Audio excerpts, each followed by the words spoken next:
ಸದ್ಯ ರಾಜ್ಯ ಸರ್ಕಾರ ಗೃಹಲಕ್ಷ್ಮಿ ಯೋಜನೆಯ 11ನೇ ಕಂತಿನ ಹಣಕ್ಕೆ ಸಂಬಂಧಿಸಿದಂತೆ ರಾಜ್ಯದ ಮಹಿಳೆಯರಿಗೆ ಬಂಪರ್ ಗುಡ್ ನ್ಯೂಸ್ ನೀಡಿದೆ. ದೇಶದಲ್ಲಿ ಲೋಕಸಭಾ ಚುನಾವಣೆ ನಡೆಯುತ್ತಿರುವ ಕಾರಣ ನೀತಿ ಸಂಹಿತೆ ಜಾರಿಯಲ್ಲಿ ಇರುವುದರಿಂದ ಗೃಹಲಕ್ಷ್ಮಿ ಯೋಜನೆಯ 11 ಮತ್ತು 12ನೇ ಕಂತಿನ ಹಣ ಇನ್ನೂ ಕೂಡ ಮಹಿಳೆಯರ ಖಾತೆಗೆ ಜಮಾ ಆಗಿಲ್ಲ. ಸದ್ಯ ದೇಶದಲ್ಲಿ ಲೋಕಸಭಾ ಚುನಾವಣೆಯ ಫಲಿತಾಂಶ ಬಂದಿದ್ದು ನೀತಿ ಸಂಹಿತೆ ಕೂಡ ಮುಗಿದಿರುತ್ತದೆ. ಇನ್ನು ದೇಶದಲ್ಲಿ ನೀತಿ ಸಂಹಿತೆ ಮುಕ್ತಾಯವಾದ ಬೆನ್ನಲ್ಲೇ ರಾಜ್ಯ ಸರ್ಕಾರ ಗೃಹಲಕ್ಷ್ಮಿ ಯೋಜನೆಯ 11ನೇ ಕಂತಿನ ಹಣವನ್ನು ಬಿಡುಗಡೆ ಮಾಡಿದೆ. ರಾಜ್ಯದ ಎಲ್ಲ ಮಹಿಳೆಯರ ಖಾತೆಗೆ ಒಂದೇ ಬಾರಿಗೆ ಗೃಹಲಕ್ಷ್ಮಿ ಯೋಜನೆಯ 11ನೇ ಕಂತಿನ ಹಣವನ್ನು ಬಿಡುಗಡೆ ಮಾಡಲು ಸಾಧ್ಯವಾಗದ ಕಾರಣ ರಾಜ್ಯದ ಈ ಜಿಲ್ಲೆಯ ಮಹಿಳೆಯರ ಖಾತೆಗೆ ಗೃಹಲಕ್ಷ್ಮಿ ಯೋಜನೆಯ 11ನೇ ಕಂತಿನ ಹಣವನ್ನು ಬಿಡುಗಡೆ ಮಾಡಲಾಗಿದೆ. ಹಾಗಾದರೆ ರಾಜ್ಯದ ಯಾವ ಜಿಲ್ಲೆಯ ಮಹಿಳೆಯರ ಖಾತೆಗೆ ಗೃಹಲಕ್ಷ್ಮಿ ಯೋಜನೆಯ 11ನೇ ಕಂತಿನ ಹಣವನ್ನು ಬಿಡುಗಡೆ ಮಾಡಲಾಗಿದೆ ಅನ್ನುವುದರ ಬಗ್ಗೆ ಸಂಪೂರ್ಣ ಮಾಹಿತಿಯನ್ನು ಈ ವಿಡಿಯೋದಲ್ಲಿ ನಾವು ನಿಮಗೆ ತಿಳಿಸಿಕೊಡ್ತೀವಿ. ಅದಕ್ಕೂ ಮುನ್ನ ನೀವು ಇನ್ನೂ news one Kannada YouTube channel subscribe ಮಾಡಿಲ್ಲ ಅಂದರೆ ಈಗಲೇ ಸಬ್ಸ್ಕ್ರೈಬ್ ಮಾಡಿ ಮತ್ತು ಪಕ್ಕದಲ್ಲಿರೋ ಬೆಲ್ ಐಕಾನ್ ಕ್ಲಿಕ್ ಮಾಡಿ ಹಾಗೂ ವಿಡಿಯೋವನ್ನು ಸ್ಕಿಪ್ ಮಾಡದೆ ನೋಡಿ. ಕಾಂಗ್ರೆಸ್ ಸರ್ಕಾರದ ಬಹುದೊಡ್ಡ ಯೋಜನೆಗಳಲ್ಲಿ ಒಂದಾದ ಗೃಹಲಕ್ಷ್ಮಿ ಯೋಜನೆ ಅಡಿಯಲ್ಲಿ ಕಳೆದ 10 ತಿಂಗಳುಗಳಿಂದ 2,000 ರೂಪಾಯಿ ಹಣವಂತೆ ಮಹಿಳೆಯರು ಈಗಾಗಲೇ 20,000 ರೂಪಾಯಿ ಹಣವನ್ನು ಪಡೆದುಕೊಂಡಿದ್ದಾರೆ.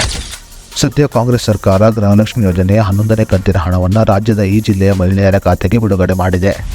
ಹೌದು, ಕಾಂಗ್ರೆಸ್ ಸರ್ಕಾರ ಗೃಹಲಕ್ಷ್ಮಿ ಯೋಜನೆಯ 11ನೇ ಕಂತಿನ ಹಣವನ್ನು ಉಡುಪಿ, ಚಿಕ್ಕಮಗಳೂರು, ಚಿತ್ರದುರ್ಗ, ತುಮಕೂರು, ಚಾಮರಾಜನಗರ, ಬೆಂಗಳೂರು ಗ್ರಾಮಾಂತರ, ಹಾಸನ, ದಕ್ಷಿಣ ಕನ್ನಡ, ಬೆಂಗಳೂರು ಉತ್ತರ, ಬೆಂಗಳೂರು ಕೇಂದ್ರ, ಬೆಂಗಳೂರು ದಕ್ಷಿಣ ಮತ್ತು ಚಿಕ್ಕಬಳ್ಳಾಪುರ ಜಿಲ್ಲೆಯ ಮಹಿಳೆಯರ ಖಾತೆಗೆ ಜಮಾ ಮಾಡಿದೆ. ಇನ್ನು ಈ ಜಿಲ್ಲೆಗಳ ಮಹಿಳೆಯರು DBT ಕರ್ನಾಟಕ ಅಪ್ಲಿಕೇಶನ್ ಅನ್ನು ಇನ್ಸ್ಟಾಲ್ ಮಾಡಿಕೊಳ್ಳುವುದರ ಮೂಲಕ ಗೃಹಲಕ್ಷ್ಮಿ ಯೋಜನೆಯ ಸ್ಟೇಟಸ್ ಅನ್ನು ಚೆಕ್ ಮಾಡಿಕೊಳ್ಳಬಹುದಾಗಿದೆ. DBT ಕರ್ನಾಟಕ ಅಪ್ಲಿಕೇಶನ್ ಅನ್ನು ಇನ್ಸ್ಟಾಲ್ ಮಾಡಿಕೊಂಡು ಆಧಾರ್ ಸಂಖ್ಯೆಯನ್ನು ಹಾಕಿ ಲಾಗಿನ್ ಮಾಡಬೇಕಾಗುತ್ತದೆ.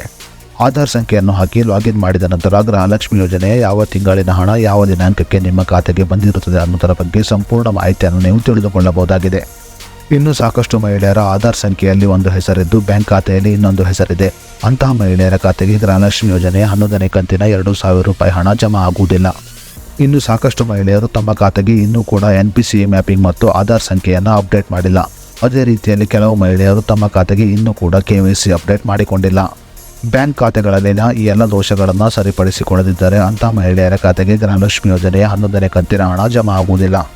ಸದ್ಯ ರಾಜ್ಯ ಸರ್ಕಾರ ಗೃಹಲಕ್ಷ್ಮಿ ಯೋಜನೆಯ 11ನೇ ಕಂತಿನ ಹಣವನ್ನು ಈ ಜಿಲ್ಲೆಯ ಮಹಿಳೆಯರ ಖಾತೆಗೆ ಜಮಾ ಮಾಡಿದ್ದು ಮುಂದಿನ ದಿನಗಳಲ್ಲಿ ಇನ್ನಷ್ಟು ಜಿಲ್ಲೆಗಳ ಮಹಿಳೆಯರ ಖಾತೆಗೆ ಜಮಾ ಮಾಡಲಿದೆ.